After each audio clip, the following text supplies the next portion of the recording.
Hello बच्चों, ये हमारी लेक्चर 4 जिसमें हम पढ़ रहे हैं अपना एल्कीन्स के बारे में। ठीक है, पिछले वाले में हम लोगों ने अपना जितने भी रिएक्शंस थी, केमिकल रिएक्शन और फिजिकल प्रॉपर्टीज़ जो एल्केन की थी वो ख़त्म हो गई थी। अब आते हैं एल्कीन्स पे। तो एल्कीन्स में हम पहले पढ़ते हैं कि एल्कीन होते क्या हैं। वैसे स्टार्टिंग में बताया हुआ एल्कीन क्या होते हैं। एल्कीन हमारे जो होते हैं एक तरह के अनसैचुरेटेड हाइड्रोकार्बन्स होते हैं। ठीक है, या हम इनको बोलते हैं एसाइक्लिक अनसैचुरेटेड हाइड्रोकार्बन्स, जिसमें हमारे कार्बन कार्बन के बीच में एटलीस्ट क्या होता है, एक डबल बॉन्ड होता है। ठीक है, इनको अनसैचुरेटेड हाइड्रोकार्बन के साथ साथ ओलेफिन्स भी बोलते हैं। ओलेफिन्स का मतलब होता है, जिसमें आपका एक ग्रीक वर्ड होता है ओलेफिएंट, जिसका मतलब होता है आपका ऑयल फॉर्मिंग। मतलब इसमें जो शुरुआती आपके एल्कीन्स होते हैं, लोअर क्लास के जो एल्कीन्स होते हैं, जैसे आपके कह सकते हैं हम इथीन हो गया और प्रोपीन हो गया एक्सेट्रा, तो ये सब आपके क्या होते हैं, ऑयल फॉर्मिंग हाइड्रोकार्बन्स होते हैं। मतलब इसमें से आपके ऑयल के फॉर्मेशन होता है।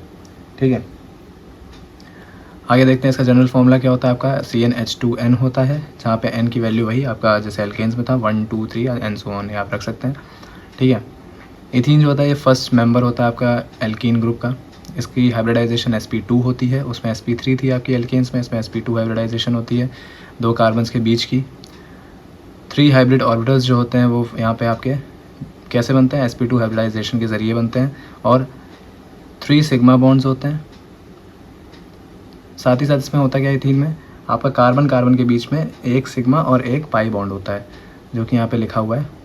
ठीक है, बॉन्ड लेंथ जो होती है कार्बन हाइड्रोजन की वो 110 होती है, और बॉन्ड लेंथ जो होती है कार्बन डबल बॉन्ड कार्बन की वो 134 होती है। जो बॉन्ड एंगल होता है हाइड्रोजन कार्बन के बीच का वो 116 डिग्री 6 मिनट्स होती है, और बॉन्ड एंगल जो होता है कार्बन कार्बन हाइड्रोजन के बीच का, तो उसको हम बोलते हैं, उसमें कितनी होती है बॉन्ड एंगल 121 डिग्री 7 मिनट की। और जो शेप होता है इथीन मॉलिक्यूल का वो ट्रायंगुलर प्लेनर होता है। ठीक है, जो कि आपका इस तरह से कुछ बनता है। इसमें आप अगर देखेंगे तो यहाँ पे क्या होती है, pp ऑर्बिटल्स की ओवरलैपिंग होती है। ठीक है, कैसी ओवरलैपिंग होती है इसकी, ये आपकी हेड ऑन, या हम कह सकते हैं साइडवेज ओवरलैपिंग भी इसको बोलते हैं। देन ये आपका पूरा जैसा कि अभी जो पीछे पढ़ा आपने वही सब कुछ यहाँ पे लिखा हुआ है कि carbon hydrogen bond length 110 picometre की होती है, carbon double bond carbon bond length 134 picometre की, कार्बन हाइड्रोजन कार्बन जो होता है उसका 121 डिग्री 7 मिनट्स की होती है, और हाइड्रोजन कार्बन हाइड्रोजन की बॉन्ड एंगल जो होती है वो 116 डिग्री 6 मिनट्स की होती है। ठीक है, ये आपके स्ट्रक्चरल फॉर्मूले हैं। आप इसका चाहें तो वीडियो पॉज करके आप इसका स्क्रीनशॉट ले सकते हैं। ठीक है,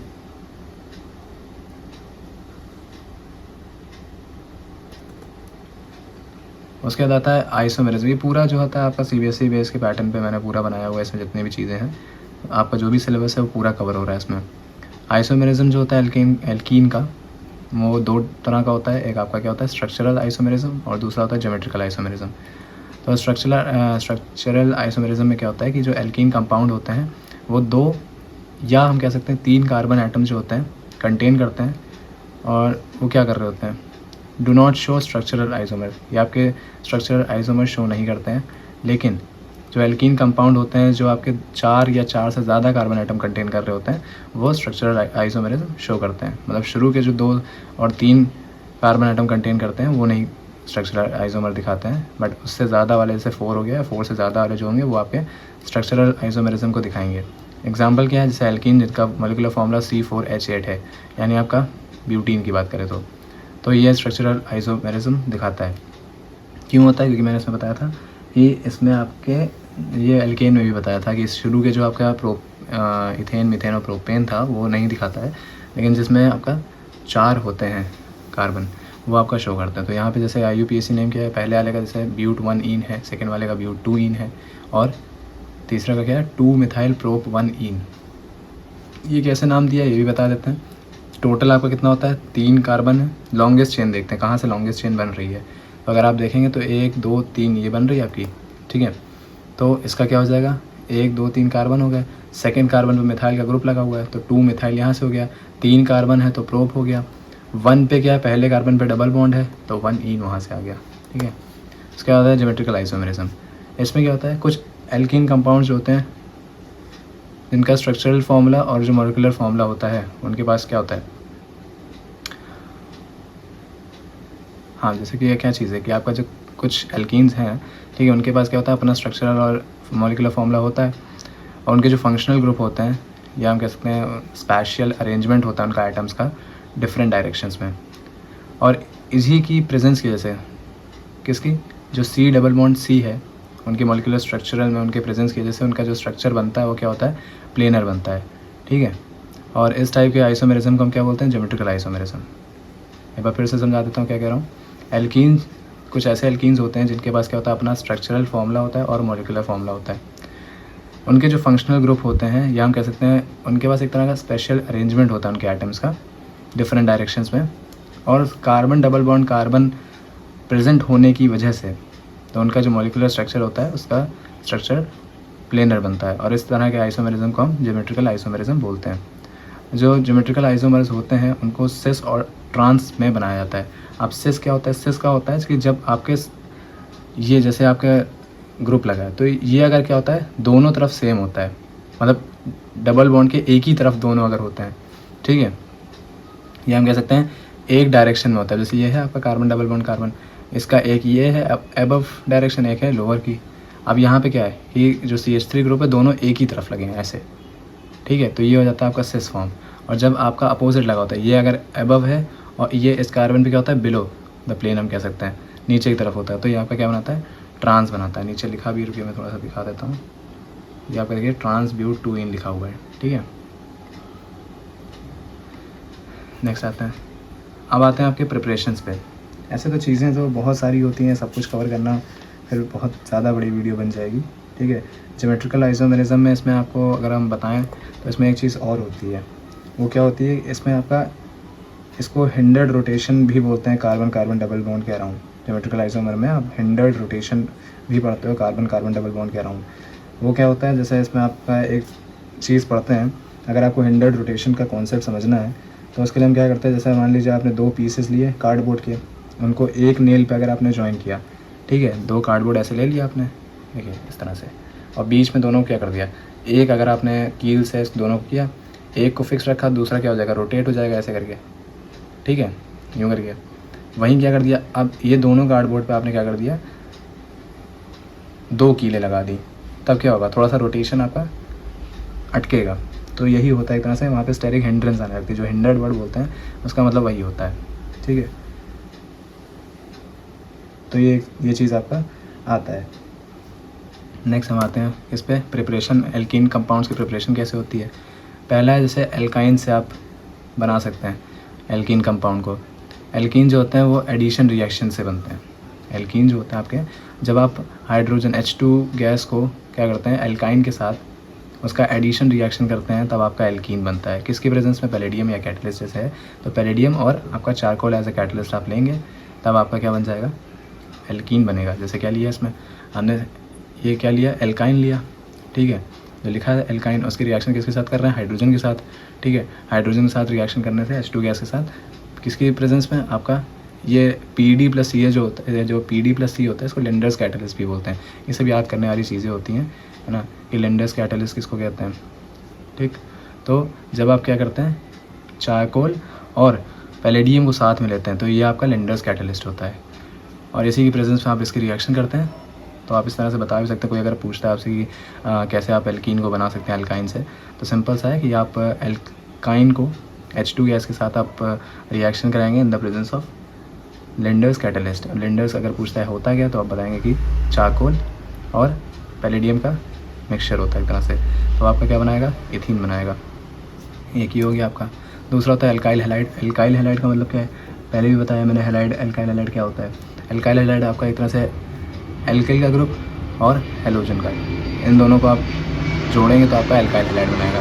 तो एल्कीन जो होता है वो आपका कैसे बन सकता है एल्काइल हैलाइड से, जैसे मैंने यहाँ पे लिया है क्या है, ये आपका एल्काइल हो गया, RX जिसको बोलते हैं, जिसका जनरल फॉर्मूला एक तरह से आप RX लिखते हैं। तो यहाँ पे एथाइल क्लोराइड लिया है, ठीक है। इसकी किसके प्रेजेंस में रिएक्शन हो रही है, एथेनॉलिक KOH की एज अ बेस इसको लिया जा रहा है और उसकी प्रेजेंस में रिएक्शन हो रही है, तो आपका क्या बना रहा है, एल्कीन बना रहा है। अब लिखा क्या है वो भी थोड़ा देख लेते हैं। जैसे लिखा हुआ है alkene is obtained by reacting with potassium hydroxide dissolve in ethanol. तो एल्कीन को हम किस तरह से प्रिपेयर कर सकते हैं, पोटेशियम हाइड्रोक्साइड को इथेनॉल में डिसॉल्व करके हम इसकी रिएक्शन मतलब आपका एल्कीन बना सकते हैं। किसके साथ? एल्काइल क्लोराइड के साथ हाई टेम्परेचर पे। और इस रिएक्शन के दौरान आपका हेलोजन जो होता है अल्फ़ा कार्बन से क्या होता है? रिमूव हो रहा है। अल्फ़ा कौन सा होगा? ये वाला होगा आपका। अल्फ़ा कार्बन से क्या होगा? आपका हेलोजन जो होगा वो रिमूव होगा, ठीक है। और बीटा कार्बन से आपका हाइड्रोजन रिमूव हो रहा होगा, ठीक है। तो क्या बनाता है? और इसी वजह से क्या होता है आपकी रिएक्शन को हम क्या बोलते हैं? बीटा एलिमिनेशन या फिर डीहाइड्रोहेलोजिनेशन भी बोलते हैं। क्यों बोल रहे हैं डीहाइड्रोहेलोजिनेशन और बीटा एलिमिनेशन? क्योंकि आपका दिख रहा है कि बीटा कार्बन से आपका हाइड्रोजन का रिमूवल हो रहा है, इसी को बोलते हैं डीहाइड्रोहेलोजिनेशन रिएक्शन। इसमें लिखी हुई है मैंने, process of removal of molecule of a halogen halide. अब हेलोजन हैलाइड कौन से? जैसे हाइड्रोजन क्लोराइड, ठीक है, हाइड्रोजन ब्रोमाइड, ये हो गया। अब इसमें से आपका क्या हो रहा है? रिमूवल हो रहा है, process of removal of a molecule, ठीक है। किस में से हो रहा है? हेलो एल्केन से हो रहा है, और वो क्या बना रहा है? एल्कीन बना रहा है। तो इस प्रोसेस को हम बोलते हैं डीहाइड्रोहेलोजिनेशन। एक बार फिर से आप पढ़ लीजिए क्या लिखा है। ऐसा प्रोसेस जिसमें आपका क्या हो रहा है? हेलोजन हैलाइड का जो मॉलिक्यूल है, हेलोजन हैलाइड का जो मॉलिक्यूल है उसका रिमूवल हो रहा है। किस में से? हेलो एल्केन में से, ठीक है। और क्या बना दे रहा है? एल्कीन बना दे रहा है। तो ये होता है डीहाइड्रोहेलोजिनेशन। डीहाइड्रोहेलोजिनेशन एक तरह से आपका एलिमिनेशन रिएक्शन का एग्जाम्पल भी है। इस रिएक्शन में क्या होता है? हाइड्रोजन आपका बीटा कार्बन से रिमूव होता है और हेलोजन आपका अल्फ़ा कार्बन से। ये मेन चीज़ है, आप इसको भी पढ़ सकते हैं, बहुत इंपॉर्टेंट चीज़ लिखी है कि बीटा कार्बन में से आपका हाइड्रोजन रिमूव होता है, अल्फ़ा कार्बन में से आपका हेलोजन रिमूव होता है, ठीक है। तो इसको बीटा एलिमिनेशन रिएक्शन बोलते हैं। अब एक चीज़ आती है सेट्ज़ेफ रूल, ठीक है, ये भी आपके उसमें सीबीएसई बोर्ड में है, ठीक है। सेट्ज़ेफ रूल क्या कहता है? इस रूल के अकॉर्डिंग जब कभी भी दो एल्कीन्स जो होते हैं, ठीक है, आपका एलिमिनेशन रिएक्शन के अंडर में जाते हैं तो उसमें वो दो आपके प्रोडक्ट बनाते हैं। एक होता है आपका मेजर प्रोडक्ट, एक होता है आपका माइनर प्रोडक्ट, ठीक है। अब थोड़ी सी यहाँ पे जो लैंग्वेज लिखी है हल्की सी टफ लिखी हुई है, लेकिन मैं चलो बस समझा देता हूँ क्या लिखा है कि जब दो एल्कीन्स जो हैं, अब इसमें कह रहा है कि थियोरेटिकली पॉसिबल हो during a dehydrohalogenation reaction, it is always that more highly substituted alkene. कह रहा है कि यहाँ पे आपका जो एल्कीन बनेगा जिस पे ज़्यादा नंबर ऑफ, एक तरह से हम क्या कह सकते हैं, सब्स्टिट्यूएंट्स लगे होंगे एल्कीन के, वो आपका मेजर प्रोडक्ट बनाता है, ठीक है। मैं फिर से बता दे रहा हूँ, आप चाहो तो इसको थोड़ा सा सिंपल लैंग्वेज में आप लिखना चाहो तो लिख सकते हो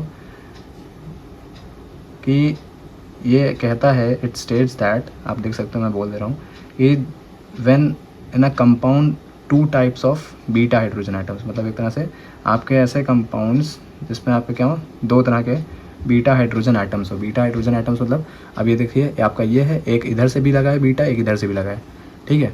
तो जब क्या कह सकते हैं, आपके कंपाउंड में दो बीटा हाइड्रोजन आइटम प्रेजेंट हों, ठीक है, ड्यूरिंग एलिमिनेशन के दौरान, ठीक है, तो दो एल्केन्स आपके फॉर्म होंगे एज अ प्रोडक्ट, लेकिन मेजर प्रोडक्ट जो होगा, ठीक है, वो होगा जिस पे क्या होगा, ज़्यादा नंबर ऑफ एल्काइल ग्रुप आपके लगे होंगे कार्बन कार्बन डबल बॉन्ड के साथ। अब एग्जांपल में अगर मैं आपको लिख के दिखा दूं, एक मिनट दीजिएगा,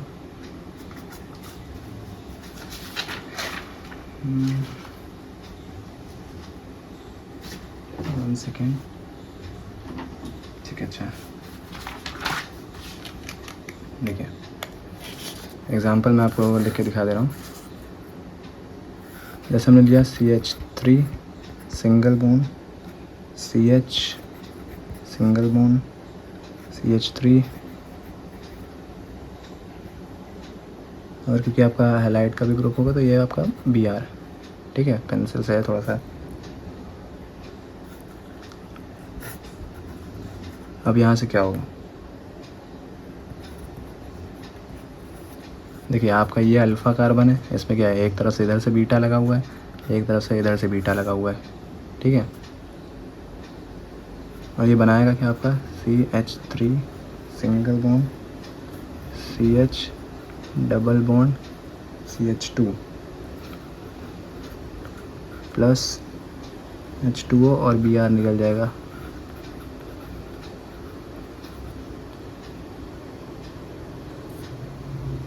ठीक है। इस तरह की आपकी कुछ रिएक्शन होती है, चाहो तो देख सकते हो। इसको मैंने नीचे जो मेंशन करा है वो भी देख लीजिए। मैंने क्या बोला कि आपके इसमें क्या होते हैं एलिमिनेशन के दौरान, पहली बात तो compound 2 beta hydrogen atom contain कर रहा होगा, ठीक है, एलिमिनेशन के दौरान, और 2 एल्कीन्स एज अ प्रोडक्ट आपके मिलेंगे। मेजर प्रोडक्ट जो होगा वो एल्कीन होगा जिस पर आपके ज़्यादा number of alkyl group attached होंगे कार्बन कार्बन डबल बॉन्ड के साथ, ठीक है। और ये होता किसकी वजह से, एक होता है हाइपर कंजुगेशन, ठीक है, उसकी वजह से होता है। तो ये चीज़ हो गई। अब आते हैं विसिनल डाइहैलाइड से बनता है एक आपका एल्कीन। विसिनल डाइहैलाइड होते कौन से? विसिनल डाइहैलाइड का मतलब होता है कि जब आपके 2 हेलोजन आइटम्स आपके क्या हों, एडजेसेंट कार्बन आइटम्स पे लगे हों। अब जैसे 2 एडजेसेंट कार्बन आइटम्स हैं, इन दोनों पे क्या है, एक एक आपका हेलोजन लगा हुआ है, तो ये होते हैं डाइहैलाइड्स, विसिनल डाइहैलाइड्स। इन्हीं को हम बोलते हैं विसिनल डाइहैलाइड्स। विसिनल डाइहैलाइड्स जो होते हैं, इनको आप जैसे ही जिंक मेटल के साथ ट्रीट करेंगे तो ये आपका क्या बनाता है, ठीक है, एथीन बनाता है। समझ में आया? पहले क्या बोला कि विसिनल डाइहैलाइड जो होगा आपका जिंक मेटल के साथ ट्रीट होगा तो एक मॉलिक्यूल देता है ZnX2 का, और क्या बना देता है, आपका एल्कीन बना देता है। ये 2 आपको चीज़ें मिलती हैं एज अ प्रोडक्ट। इसी को बोलते हैं डीहेलोजिनेशन। इस रिएक्शन को डीहेलोजिनेशन भी बोलते हैं। अब आते हैं अल्कोहल से कैसे बनता है।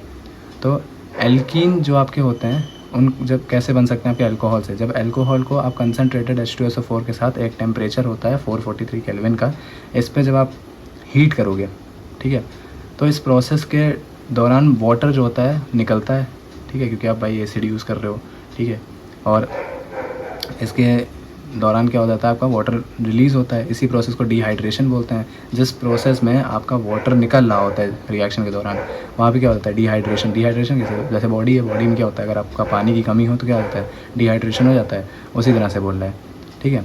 और इसको हम एसिडिक डिहाइड्रेशन ऑफ एल्कोहल भी बोलते हैं, क्योंकि आप एसिड यूज़ कर रहे हो।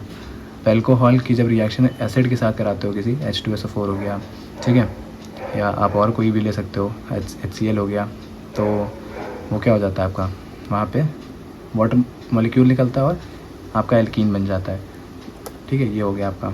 उसके बाद आता है फिज़िकल प्रॉपर्टीज़ एल्कीन की क्या होती हैं। तो यहाँ पे देखते हैं कि फ़िज़िकल प्रॉपर्टीज़ जो होती हैं एल्कीन की, उसमें बहुत से वेरिएशंस देखे जाते हैं, क्योंकि यहाँ पे पोलर नेचर भी होता है।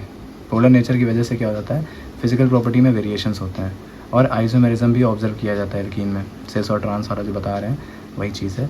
एल्कीन जो होते हैं आपके 2, 3 या 4 कार्बन आइटम जो होते हैं, आपके जो एल्कीन्स होते हैं जिसमें 2, 3 या 4 कार्बन आइटम होते हैं, वो गैशियस फॉर्म में होते हैं, ठीक है। और C5 से, मतलब जिसमें आपके 5 कार्बन हो, से 5 कार्बन से लेकर 18 कार्बन तक के जितने भी मेंबर्स होंगे वो लिक्विड फॉर्म में होते हैं, और बाकी जितने भी इससे अबव होंगे वो आपके सॉलिड फॉर्म में होंगे। अब आते हैं इथीन क्या होता है, कलरलेस गैस होती है, फ्रूटी स्वीट स्मेल होती है। इथीन को छोड़ करके जितने अदर एल्कीन्स होंगे वो आपके ओडरलेस और टेस्टलेस होते हैं। ओडर मतलब एक तरह से उसमें स्मेल नहीं होगी, टेस्ट तो आप समझ ही सकते हैं कि टेस्ट बिल्कुल नहीं होगा उसमें। इथीन को छोड़ करके जितने भी एल्कीन्स होंगे वो आपके इनसॉल्युबल होंगे, आपके पोलर सॉल्वेंट में, जैसे कि वाटर हो गया, ठीक है, लेकिन नॉन पोलर ऑर्गेनिक सॉल्वेंट्स में आपके ये सॉल्युबल होंगे। अब नॉन पोलर ऑर्गेनिक सॉल्वेंट्स कौन से आपके हैं, पेट्रोल हो गया, बेंजीन हो गया, ईथर हो गया, और कार्बन टेट्रा क्लोराइड हो गया। एल्कीन्स का मेल्टिंग पॉइंट जो इसमें देखिए, थोड़ा मेल्टिंग पॉइंट भी आपका कवर हो रहा है। मेल्टिंग पॉइंट जो होता है वो कम होता है, और बॉइलिंग पॉइंट जो होता है वो भी कम होता है एल्केन्स के कंपैरिजन में। और कैसे इंक्रीज़ करता है, जैसे जैसे आपका मॉलिक्यूलर मास बढ़ता जाएगा वैसे वैसे आपका बॉइलिंग और मेल्टिंग पॉइंट इसमें आपका बढ़ेगा। बॉइलिंग पॉइंट जो होगा आइसोमर्स का, ठीक है, क्योंकि लीनियर चेन होती है इनकी, ठीक है, तो उनका बॉइलिंग पॉइंट जो होगा एल्कीन्स के कंपैरिजन में क्या होता है, ज़्यादा होता है जिनमें ब्रांच चेन होती है। जैसे मैंने पीछे भी बताया था आपका कि जो आपका नॉर्मल चेन होती है, मतलब ओपन चेन होती है, लीनियर चेन होती है, उनका जो होता है बॉइलिंग पॉइंट ज़्यादा रहता है, क्योंकि उनका सरफेस एरिया बड़ा होता है, ठीक है। और आपके जिनमें ब्रांच होती है उनका जो होता है सरफेस एरिया कम होता है, तो बॉइलिंग पॉइंट उनका कंपैरिजन में, ठीक है, लीनियर चेन के कंपैरिजन में क्या होता है, कम होता है। तो ये चीज़ यहाँ पे आपकी सेम वही एल्कीन में भी लगती है। ये कुछ आपके क्या है, IUPAC हैं, नेम है और उसके स्ट्रक्चरल फॉर्मूले हैं। आप ये भी इसका स्क्रीनशॉट लेकर के आप कर सकते हैं। देन आते हैं केमिकल रिएक्शंस पे। इसमें सारी नहीं पढ़नी, मैंने आपका सिलेबस देखा था, ठीक है, तो सिलेबस के अकॉर्डिंग मैंने जैसा कि चेक किया, इसमें आपकी सिर्फ आपकी एडिशन ऑफ हाइड्रोजन है, मतलब डाइहाइड्रोजन के साथ रिएक्शन है, आपकी वाटर के साथ है, ऑक्सीडेशन है और ओजोनोलिसिस है। सारी नहीं है, कुछ ही आपको पढ़नी है, तो वही हम देखेंगे। ठीक है। हेलोजन को स्किप करता हूँ क्योंकि हेलोजन, एक मिनट, हेलोजन है, सॉरी, हेलोजन भी है। तो एल्काइल हैलाइड, हेलोजन के साथ आप सिंपल सा कर सकते हैं कि जब आप एल्काइल हैलाइड कैसे बनेगा, या आपका जब एल्कीन को जब आप हेलोजन एसिड, या आपका लिखा ना हेलोजन एसिड, HBr HCl बताए थे, तो जब आप हेलोजन एसिड को आप एल्कीन के साथ रिएक्ट करोगे, ठीक है, तो क्या बनाएगा, आपका एल्काइल हैलाइड बनाता है, क्लोरोइथेन। इसको हम हाइड्रोहेलोजिनेशन रिएक्शन भी बोलते हैं। कोई कठिन नहीं है, ज़्यादा टफ नहीं पड़ रहा है, आप खुद से समझ सकते हो। क्या बोला मैंने कि आपका हेलोजन एसिड है, ठीक है। हेलोजन एसिड को जब आप एल्कीन के साथ, कोई भी एल्कीन हो, इथीन हो, प्रोपीन हो, ठीक है, उसके साथ कराएंगे तो वो क्या बनाता है, आपका एल्काइल हैलाइड बनाता है, ठीक है। तो वो आपका, इस रिएक्शन को हम हाइड्रोहेलोजिनेशन रिएक्शन भी बोलते हैं। फिर आता है reaction of asymmetrical alkene. Asymmetrical alkene को हम क्या कर रहे हैं, सिमेट्रिकल जैसे बताया था, सिमेट्रिकल कल भी आपको बताया था, एक वीडियो मैंने आपको बताया शुरू में, सिमेट्रिकल और एसिमेट्रिकल में डिफरेंस क्या है। सिमेट्रिकल मतलब होता है जैसे आपका इथेन होता है, इथेन को आप कैसे लिखते हैं, आप CH3 CH2 ऐसे करके भी लिखते हैं, बट जैसे 2 कार्बन होते हैं ना, तो आप उसको जब कैसे लिखते हैं, C2H4 होता है उसमें, ठीक है, तो आप कैसे लिखें, सॉरी C2H6 होता है, ठीक है। फॉर्मूले में अगर आप बैठाएंगे तो C2H6 होता है। तो C2H6 में आप कैसे लिखते हैं, अगर आप CH3 एक तरफ रखें, सिंगल बॉन्ड लगा के CH3 एक तरफ रखें, दोनों तरफ क्या है, CH3 है, तो ये होता है आपका सिमेट्रिकल, ठीक है। और एसिमेट्रिकल का मतलब क्या हो गया, आप देखिए यहाँ पे लिखा है CH3, ठीक है, अब CH है, तो क्या हो रहा है यहाँ पे, इस वाले में देखिए, सॉरी, ठीक है, ये आपका है CH3 है, CH2, अब यहाँ पे क्या CH है, डबल बॉन्ड आ रहा है बीच में। तो ये सिमेट्रिकल एसिमेट्रिकल में यही डिफरेंस होता है आपका, ठीक है। जब आपका बॉन्ड की तरफ, बॉन्ड जैसे लगा है आपका कार्बन कार्बन का, दोनों तरफ क्या हो, सेम नंबर ऑफ हाइड्रोजन एक तरह से आप हो। जैसे मैंने एल्केन में आपको बताया था कि CH3 सिंगल बॉन्ड CH3, तो वो क्या हो जाता है, एक तरह से सिमेट्रिकल है, ठीक है। और जिसमें नहीं है तो वो एसिमेट्रिकल। आप यहाँ पे क्या बता रहे हैं कि आप एसिमेट्रिकल एल्कीन के साथ रिएक्शन कर रहे हैं हेलोजन एसिड के साथ, ठीक है। मार्कोनेफ रूल क्या है वो भी मैं आपको अभी बताऊँगा, पहले ये चीज़ देख लेते हैं। तो यहाँ पे कह रहा है कि प्रोपीन आपके देखो 2 प्रोडक्ट बना रहा है, एक मेजर प्रोडक्ट होता है, एक आपका माइनर होता है, क्लोरोप्रोपीन, और आपका एक है 1 क्लोरोप्रोपीन, दूसरा है 2 क्लोरोप्रोपीन। तो प्रोपीन की जो रिएक्शन हो रही है हाइड्रोक्लोरिक एसिड के साथ, तो 2 प्रोडक्ट दे रहा है, जैसा कि लिखा हुआ है 1 और 2। आपको इसके लिए मार्कोनेफ रूल जो होता है वो आपको पता होना चाहिए, क्योंकि वो स्टेबिलिटी को बताता है, कौन ज़्यादा स्टेबल होगा, कौन सा लेस स्टेबल होगा। तो मार्कोनेफ रूल क्या कहता है, मार्कोनेफ रूल एक तरह से रशियन साइंटिस्ट थे मार्कोनिव्स, उन्होंने 1869 में अपनी एक थ्योरी दी थी, जिसमें उन्होंने बताया था कि एडिशन रिएक्शन होता है जो कंपाउंड्स का, जिनके पास क्या होता है, एसिमेट्रिकल एथिलेनिक डबल बॉन्ड होते हैं। एक तरह से आप कह सकते हैं कि जो एसिमेट्रिक डबल बॉन्ड वाले आपके एथिलेनिक कंपाउंड्स होते हैं, उनकी जब उनके साथ जब एडिशन रिएक्शन की जाती है, ठीक है, तो जो इलेक्ट्रोनेगेटिव पार्ट होता है आपका एसिमेट्रिक रिएजेंट का, वो किसके साथ अटैच करेगा, आपका एथिलेनिक कार्बन के साथ अटैच करता है, जिसमें नंबर ऑफ़ हाइड्रोजन कम होते हैं। सिंपल सी बात कही जाए, जिस कार्बन पे नंबर ऑफ़ हाइड्रोजन की कमी होती है, उसी पर आपका आने वाला जो रिएजेंट होता है जो अटैक कर रहा है, वो आपका उसी कार्बन पे जाके जुड़ेगा जिसमें नंबर ऑफ़ हाइड्रोजन कम होते हैं। एक तरह से एक थ्योरी बोली जाती है कि जो गरीब है उसको और गरीब करना है ना, यही तो थ्योरी चल रही है आजकल भाई। जितने भी लोग हैं जो गरीब हैं उनको और गरीब कर दिया जा रहा है भाई, सरकार के चलते हुए। तो वैसे यहाँ पे भी है कि मार्कोनेफ रूल भी यही कहता था कि जिस कार्बन पे हाइड्रोजन की कमी है, जिस पे हाइड्रोजन ऑलरेडी कम है, आप उसी पे क्या करिए, रिएजेंट जो आ रहा है इनकमिंग, ठीक है, उसको उसी पे अटैक करिए, उसी पे आप अटैच करवाइए। आप एक बार इसको देख लीजिए जो है, इसका स्क्रीनशॉट भी ले लीजिए अगर आपको नोट करना है।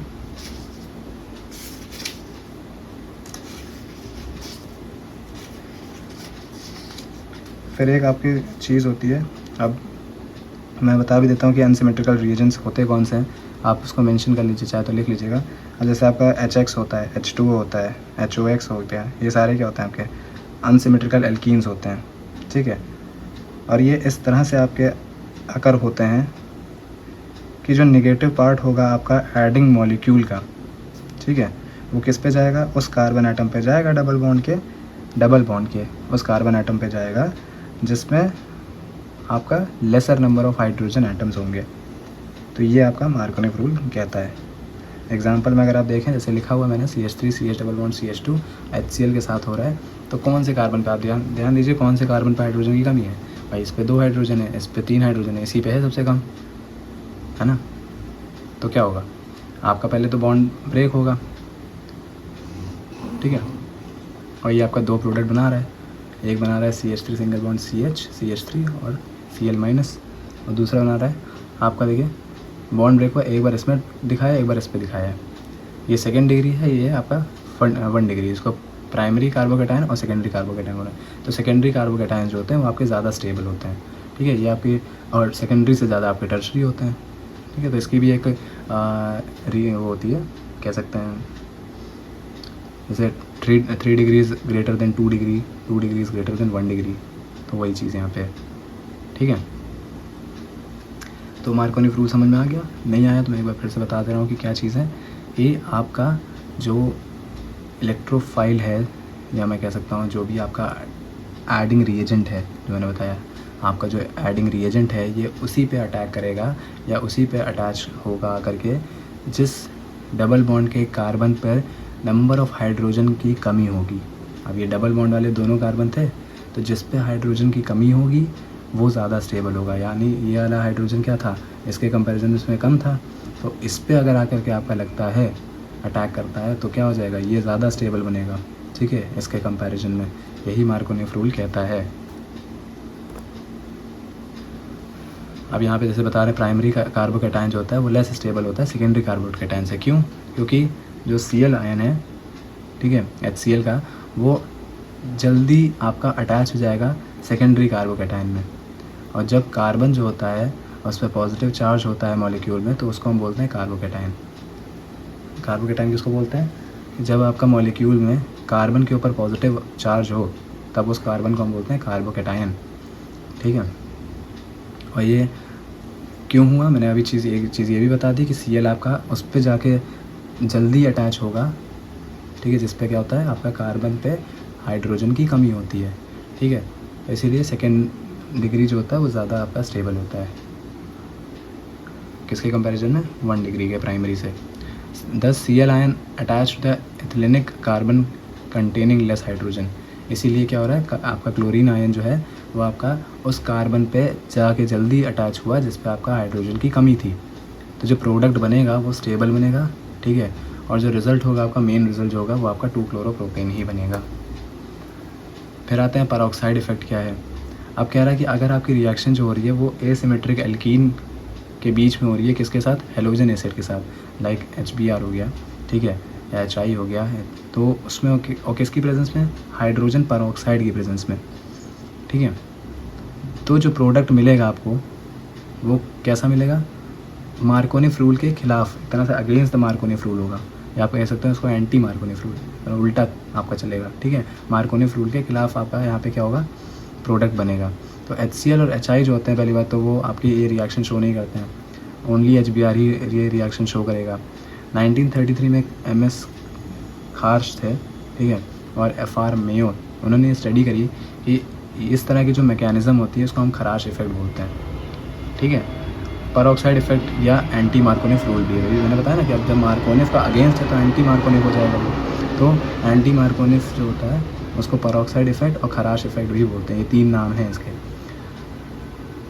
क्यों बन रहा है, क्योंकि मार्कोनिफ तो बताया था कि जिस पे भाई डबल बॉन्ड, जो कार्बन होगा, जिन कार्बन के बीच में डबल बॉन्ड होगा, ठीक है, उस पर जब एडिंग रिएजेंट आएगा तो हमारा वो वाला प्रोडक्ट ज़्यादा स्टेबल बनेगा जिस पर क्या होगा, हाइड्रोजन की कमी होगी। बट यहाँ पे उसका पूरा उल्टा बताया, ठीक है।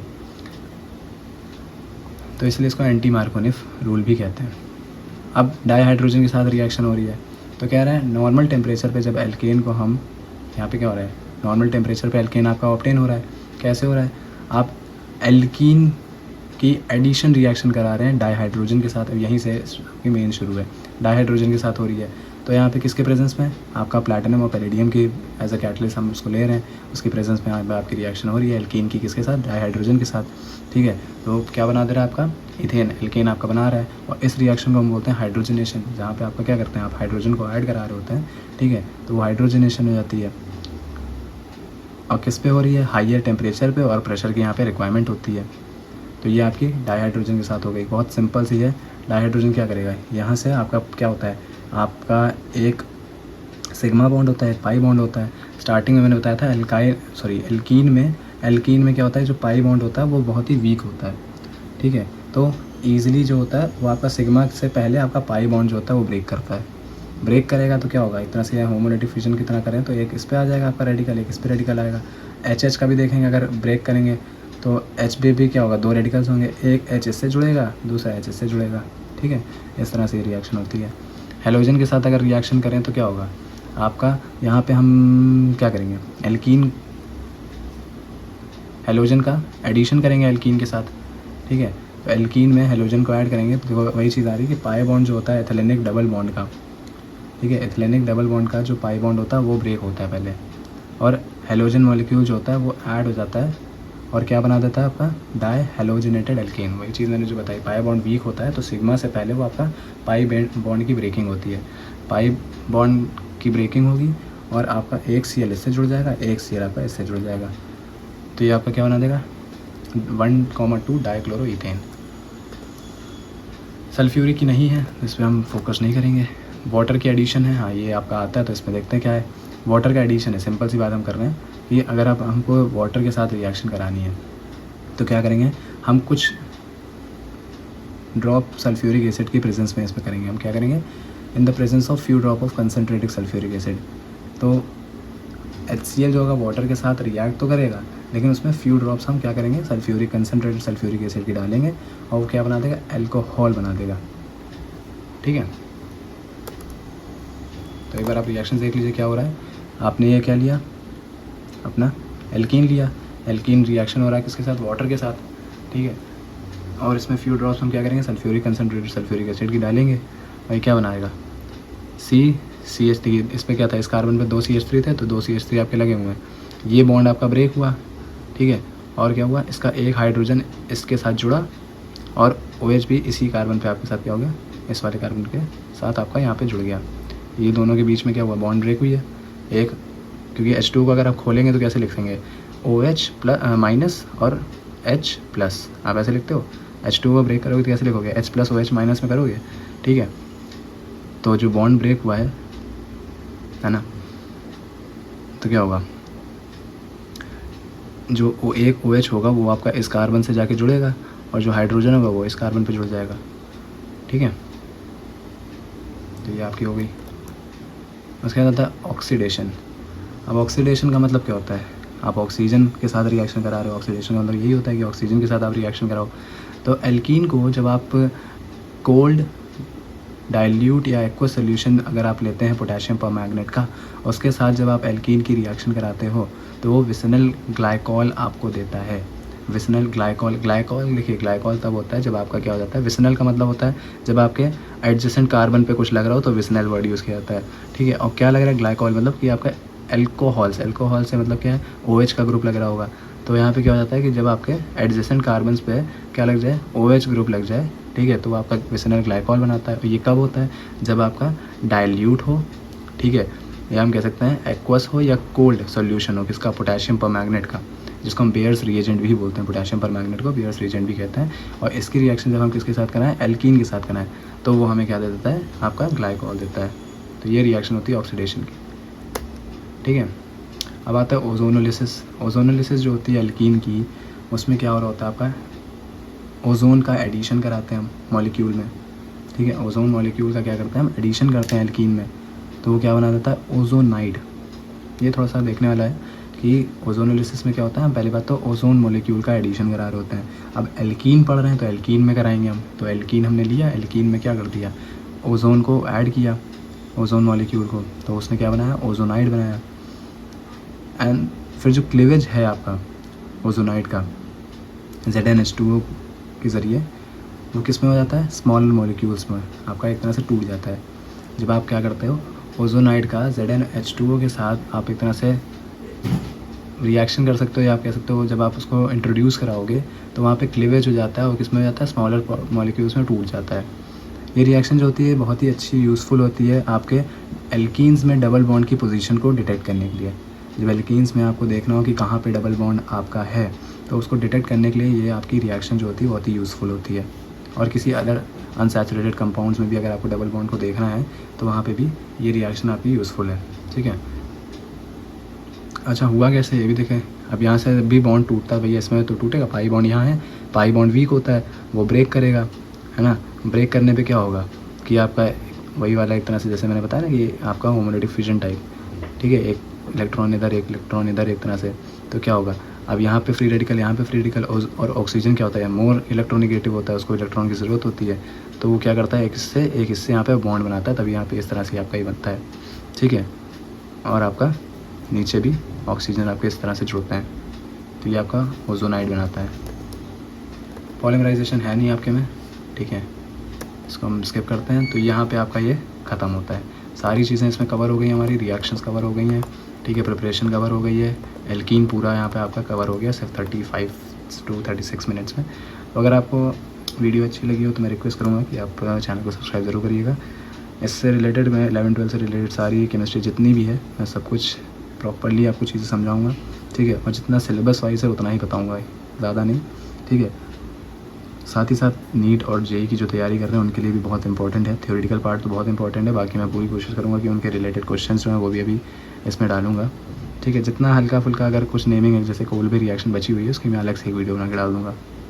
बाकी अपने दोस्तों के साथ ये वीडियोस पूरी प्लेलिस्ट मैंने बनाई है, तो प्लेलिस्ट आप पूरी शेयर करिए जिससे कि उनको भी सारी चीज़ें कॉन्सेप्ट क्लियर हो और कहीं भी आपको चीज़ें देखने की ज़रूरत ना पड़े।